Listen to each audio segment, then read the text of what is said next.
இறைவா நேயர்களுக்கு வணக்கம். திருமண தடை அப்படிங்கிறதுக்கான காரணம் என்ன? இந்த திருமணம் தோஷம் நீங்கிறதுக்கு என்னதான் கோயில் வழிபாடு? நிறைய விஷயங்கள் பேசுறதுக்காக நம்மளோட இணைஞ்சிருக்காரு லால்குடி ஜோதிடர் கோபாலகிருஷ்ணன் ஐயா அவர்கள். ஐயா வணக்கம். வணக்கம். சிம்மம் ராசிக்காரங்களுக்கு பொதுவாக இருக்கக்கூடிய இந்த திருமண தடைக்கான காரணம் என்ன? இந்த தோஷம் நீங்கிறதுக்கான பரிகாரங்கள் இல்லைன்னா கோயில் வழிபாடு அப்படின்னா எதன் அடிப்படையில் அமையும் சார்? சிம்ம ராசியுடைய குணாதிசயம் அப்படின்னு சொன்னால் அவர்களுக்கு கௌரவம் தான் மெயின். அதாவது தன்மானம் கௌரவம், அதாவது கவரிமான்னு சொல்கிறோம் இல்லையா, அது போல் தன்மானமும் கௌரவமும் தான் அவங்களுக்கு மிக மிக முக்கியமானது. ஏன்னா அது ஒரு ராஜ மிருகமாகிய சிங்கத்துடைய சின்னம். பொதுவாக காட்டுடைய ராஜா சிங்கமாக இருக்கிறதுனால அது ஒரு ராஜாங்கத்தை சொல்லக்கூடியது. பொதுவாக அவங்களுக்கெல்லாம் பணத்தையும் விட கௌரவமும் செல்வாக்கும் தான் மிக மிக முக்கியம். அதுபோல் மனோநிலைமை உடையவர் தான் சிம்மராசிக்காரர்கள். இந்த சிம்மராசிக்காரர்களுக்கு வரக்கூடிய மனைவி ஓரளவுக்கு அவருக்கு அடக்கமாக இருந்தால் தான் வாழ்க்கை நல்லபடியாக போகும். ஏன்னா அதிக ஆளுமை உடைய ராசி சிம்மராசி.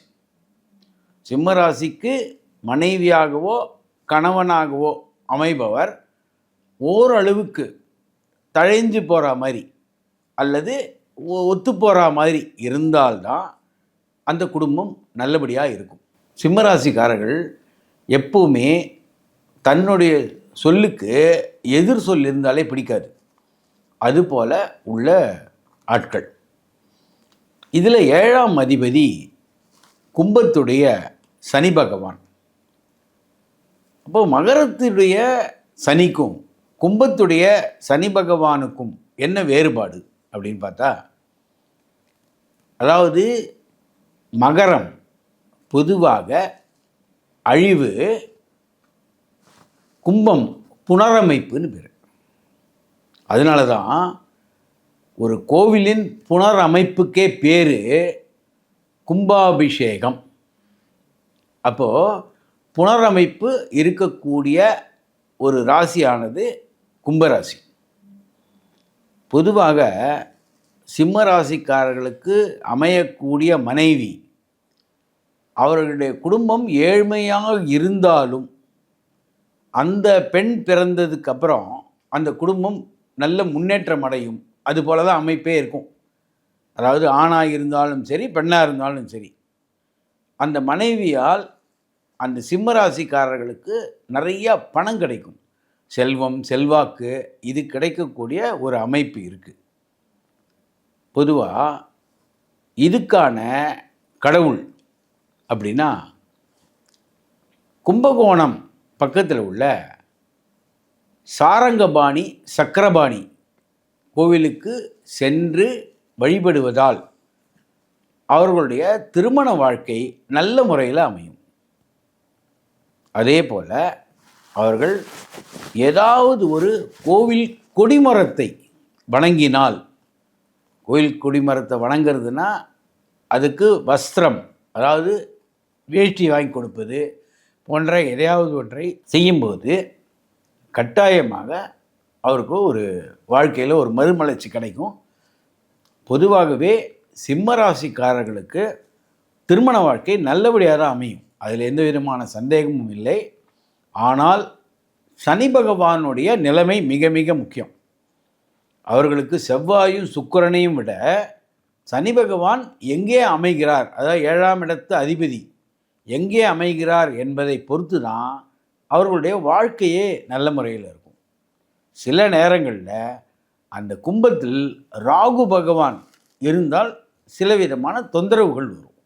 கேது இருந்தாலும், அதாவது சர்ப்ப கிரகங்கள் இருக்கக்கூடாது. 7ஆம் இடத்தில் சர்ப்ப கிரகங்கள் இருந்தால் அதற்கான பிரச்சனையை உண்டாக்குவார். இப்போது கும்பத்திலேயே ராகு பகவான் சஞ்சாரம் செய்கிறார். இப்போது இந்த நேரத்தில் சில பரிகாரங்களை செய்த பின்னால் சிம்மராசிக்காரர்களுக்கு திருமணம் செய்து வைப்பது நல்லது. ஏன்னா சிம்மராசியில் கேது, 7ஆம் இடத்தில் ராகு, இப்போ இந்த ராகுவும் கேதுவும் 1-7 இருக்கும்போதே எந்த ராசிக்காக இருந்தாலும் அது அவ்வளவு நல்ல பலனை உண்டாக்காது. இப்போ கோச்சாரத்தில் கேது பகவான் சிம்மத்திலேயும் கும்பத்தில் ராகு பகவானும் இருப்பதால் கும்பராசிக்காரர்களுக்கும் சிம்ம ராசிக்காரர்களுக்கும் இப்பொழுது திருமணம் செய்யும்போது சில பரிகாரங்களை செய்துவிட்டு பரிகாரங்களை செய்த பின்னால் திருமணம் செய்வதால் நல்ல பலன் கிடைக்கும். இல்லை என்றால் பலவிதமான சிக்கல்கள் வந்து சேரும். கண்டிப்பாக சார். சிம்மம் பற்றி ராகு கேதுனுடைய அந்த விஷயங்கள் மூலமாக சிம்மத்துக்கான அந்த திருமண தடை அப்படிங்கிறத சொல்லியிருந்தோம். சிம்மத்துக்கான சரியான ராசிகள், திருமணத்திற்கு ஒத்து வரக்கூடிய ராசிகள்னா என்ன சொல்வீங்க சார்? அது எதன் அடிப்படையில் அமையும்? அதாவது இதில் ராசின்றதை விட சனி பகவான் நல்ல நிலைமையில் அமரணும். அவர் நீச்சத்திலேயோ விரோத ஸ்தானத்திலேயோ அமையக்கூடாது. விரோத ஸ்தானம்னா 4, 8, 12. சரிங்க சார். 4, 6, 8, 12 கூட வச்சுக்கலாம். இப்போ இந்த ஸ்தானங்களில் அமையும் போது திருமணம் அவருக்கு பலவிதமான பிரச்சனைகளை கொடுக்கும். அதாவது சந்தோஷத்தை விட சில விதமான குறைகளை உண்டாக்கும். 4, 8, 12ன்றதே பொதுவாகவே ஒரு விதமான அழிவு திரிகோணம்னே சொல்கிறது. கரெக்டு. அந்த இடத்துல இருந்தார்னா சனி பகவான் கட்டாயமாக பலவிதமான பிரச்சனையை உண்டாக்குவார்.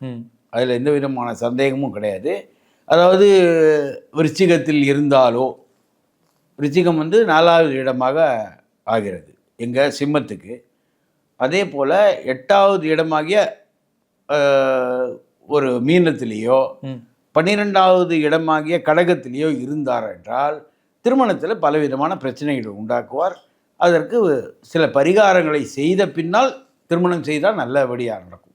இதெல்லாம் சனி பகவானுடைய இடம்தான் முக்கியம். இப்போ நீங்கள் சொன்னீங்க சனி பகவானுடைய இடத்தை பொறுத்து அந்த திருமணத்துக்கான தடை நீங்கும், அதுக்கான பரிகாரங்கள் செய்யும் பட்சத்தில் அது நிவர்த்தி ஆகும். கட்டாயமாக. அப்போ அது என்ன பரிகாரம், எந்த ஒரு கோவில் வழிபாடு இந்த பரிகாரத்துக்கு சரி பண்ணும் சார்? அதாவது பொதுவாக சனிக்கிழமை காலை 6 மணியிலிருந்து 7 மணி வரை சனி ஹோரையில் கட்டாயமாக அவர்கள் சிவன் கோவிலுக்கு சென்று வழிபட வேண்டும். அதுபோல் சிவன் கோவிலுக்கு சென்று வழிபடும் போது அவர்களுக்கு திருமண தடை நீங்கும். இதுதான் பரிகாரம்.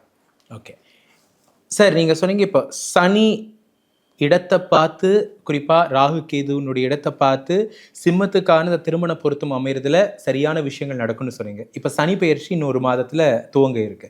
இப்போ இந்த ஆண்டு சனி பயிற்சியினுடைய இடத்தை பொறுத்து சிம்மத்துக்கு பொருத்தமாக இருக்கக்கூடிய ராசியோ இல்லை நட்சத்திரமோ நீங்கள் என்ன சொல்லுவீங்க சார்? அதாவது இப்போ சிம்மத்துக்கு 8ஆம் இடத்தில் இருக்கிறார் எங்கள் மீனத்தில். அப்போ இந்த 8ஆம் இடத்தில் சனி இருப்பதே ஒரு விதத்தில் பலவிதமான பிரச்சனைகளை உண்டாக்கலாம். அதாவது இப்போ சிம்மராசியாக இருப்பவர்களுக்கு. அதே போல் இவர்களுக்கு கும்பத்தில் இருந்தாலும் அது 2ஆம் இடமாக மாறுகிறது. அப்போ சனியுடைய பார்வை சிம்மத்துக்கு 2வது இடமாகிய கன்னியில் விழும். அப்போ கன்னினா குடும்பஸ்தானம். அப்போ குடும்பஸ்தானத்தில் சனி பார்வை விழுவது அவ்வளவு நல்ல இதாக அமையாது.